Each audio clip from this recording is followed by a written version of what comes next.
Absolutely, and all of them, if you look at the Navy Yard, a company like Cumberland Packing, probably our most traditional manufacturing of sweet and low and sugar in the raw. They are committed to staying in New York. They are at least a double bottom line company, because certainly they could be making money somewhere else, but they want to do it here.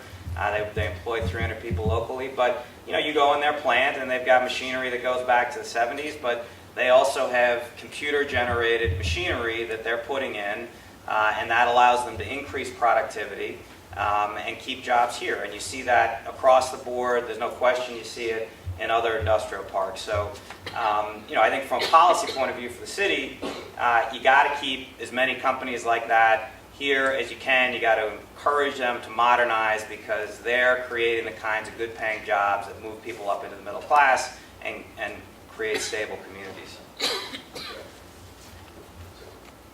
We'll move back. Robert Lovaninger with Caroline Realty.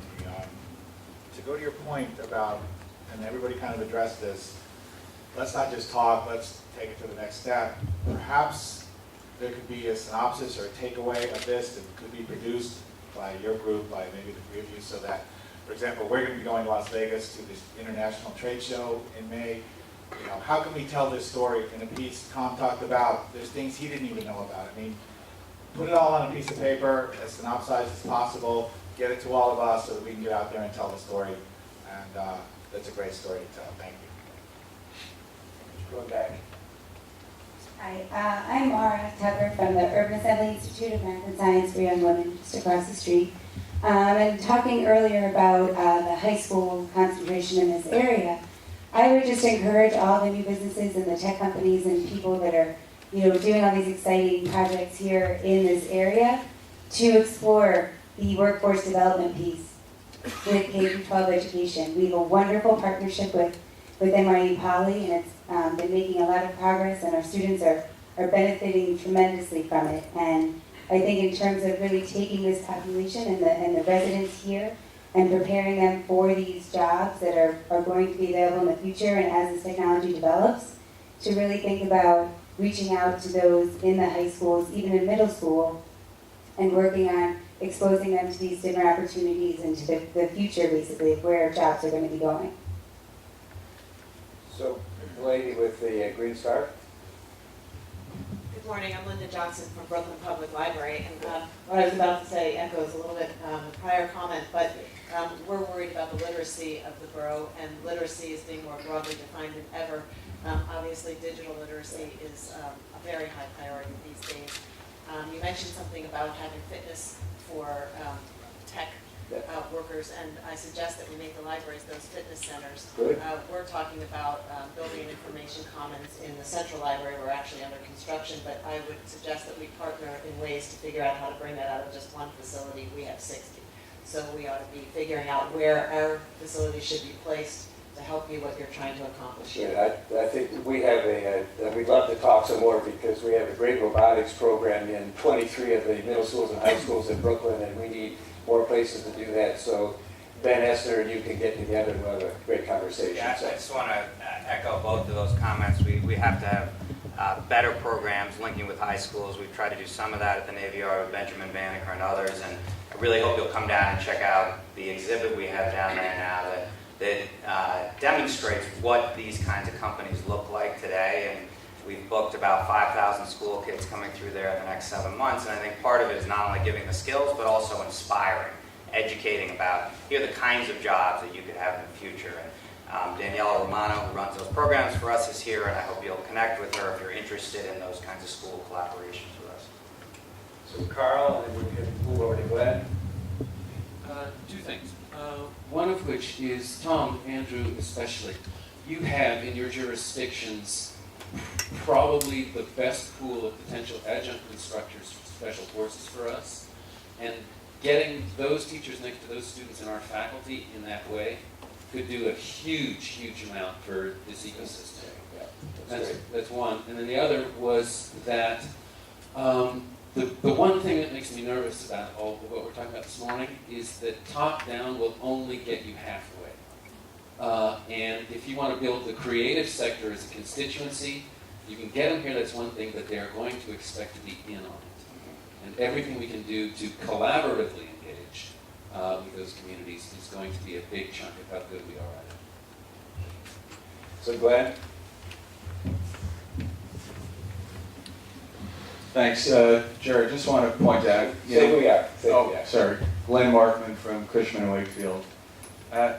We're in beautiful space here in Metrotech, in 15 Metrotech, and there are lots of similar types of infrastructure that's available here that's really inexpensive in Metrotech. And you get the benefit of sub-landlords or JP Morgan Chase, WellPoint here, who invested hundreds of dollars per square foot on the infrastructure. And then new tenants are able to come in here and really get that infrastructure and get incredible economic deals. So we have a great opportunity. Tucker mentioned that there's 1 million square feet approximately in the area. Now it might not have the sexiness of Dumbo, and it may not have the feel of Williamsburg, but it has that investment that's been made. And we're starting to see it. We're starting to see Poly here. We're starting to see the Brooklyn Nets in this building and other like-minded groups that are beginning to create the buzz. And just bring them here, they'll see the economics, they'll see the value proposition that this provides, and I think it will not have 1 million square feet, hopefully a year or 2 years, but have much less available. Marilyn. And Joan, where are you? I want to hear from Joan, but Marilyn, get a microphone to Marilyn, and then, where's Joan Millman? Yeah. Joan, you're welcome to add a comment to this. Hi, Marilyn Gelber, Brooklyn Community Foundation. Terrific discussion this morning. One of the other, sounds a little self-serving, but I think it's important in this context. Brooklyn is unique also in having its own foundation. We're a connector. We, work throughout the borough, neighborhoods, from Greenpoint down to Coney Island, and everything included in that. We work in the area of education, culture, community development, and kind of have an interesting perch to see many of the trends and things that are going on. So I'm just saying, as this moves forward, we'd love to play a role, both in helping with research, connecting, because I think Brooklyn has a moment right now where this all can come together. This is extraordinary ideas, and we're here to help pull it together too. So, just one idea. She's an especially good talent because in addition to the Brooklyn Community Foundation, she's got a city planning background. She loves this. She's my first person I went to talk to when I had this idea. And she's fantastic. So you're in the circle. So Joan. I like the way you put me on the spot, Jerry. Yeah, I know. That's he was supposed to come and visit me in Albany on Monday, Yeah. and he didn't. So this is payback. I want to say, as much as I appreciated Speaker Quinn's putting city council money into a study, we're kind of, in many cases, beyond that. There's more stuff that needs to be done. But individually, look at the Navy Yard. They didn't need a big study, did you? Right, to do what you're doing, and it's happening. And Dumbo didn't need a big study, it just happened. But what we need to do while we're studying is keep moving ahead. And I think one of the things that struck me sitting here today, and was echoed by several people, is stuff is happening that we don't all know about. Now, the Watchtower, Andrew, the Watchtower has made a commitment that they're moving out of Brooklyn. It's going to be slow, and it's going to take time, but they purchased property upstate New York. And they've sold some little small buildings in Brooklyn Heights, but their intention over the next several years